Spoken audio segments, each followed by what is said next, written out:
नमस्कार मंडळी, मी तुमचा लाडका मित्र वरद विजय चव्हाण आणि मी तुम्हा सर्वांचं माझ्या युट्यूब चॅनलमध्ये स्वागत करत आहे. म्हणजे लाईफलाईन नावाचा सिनेमा येत्या 2 ऑगस्ट 2024 आपल्या भेटीला येणार आहे.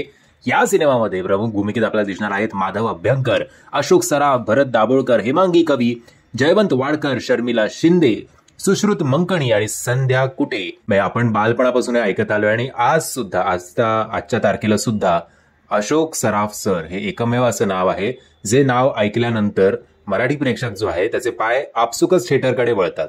अनफॉर्च्युनेटली त्यांच्यानंतर कुठलाही असा मराठी हिरो झाला नाहीये ज्या हिरोच्या नावावर हाऊसफुलचा बोर्ड सिनेमागृहात लागेल. बट हा जो विषय त्यांनी निवडला आहे लाईफलाईन नावाचा, या विषयामुळे पुन्हा एकदा अभिनयाची मेजवानी आणि जो मराठी सिनेमा ज्यासाठी स्टँड आउट होतो ते म्हणजे आपलं कंटेंट, या दोन गोष्टींसाठी हा सिनेमा 10 on 10 ठरणार आहे असं एकंदरीत हा ट्रेलर बघून तरी वाटतंय. म्हणजे ज्ञान आणि विज्ञान यांच्यामधली लढाई किंवा भगवंत आणि किरवंत जेव्हा एकमेकांसमोर उभे राहतात तेव्हा या दोघांमध्ये कोण उजवं ठरतं, कोण जिंकतं, ही लढाई किती रंजक ठरते, या सगळ्या गोष्टी जर आपल्याला जाणून घ्यायच्या असतील तर आपल्याला लाईफलाईन नावाचा हा सिनेमा सिनेमागृहात जाऊन बघायला पाहिजे.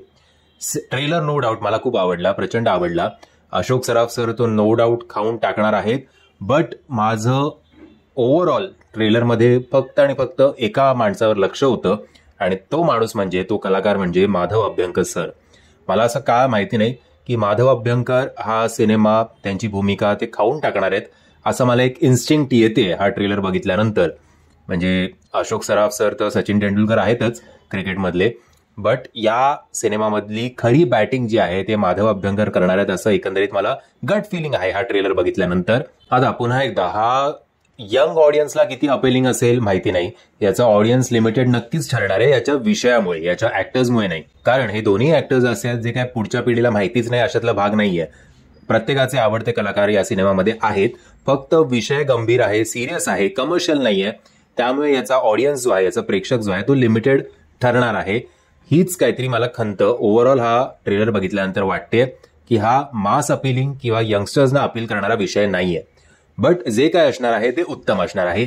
एक तर हा ट्रेलर रिव्ह्यू थोडा उशिरा तुमच्या समोर आणण्यासाठी माफी, आणि जर तुम्ही हा ट्रेलर बघितला नसेल तर त्याची लिंक मी तुम्हाला खाली डिस्क्रिप्शन बॉक्समध्ये देतोय. मी आशा करतो तुम्हाला हा व्हिडिओ आवडला असेल.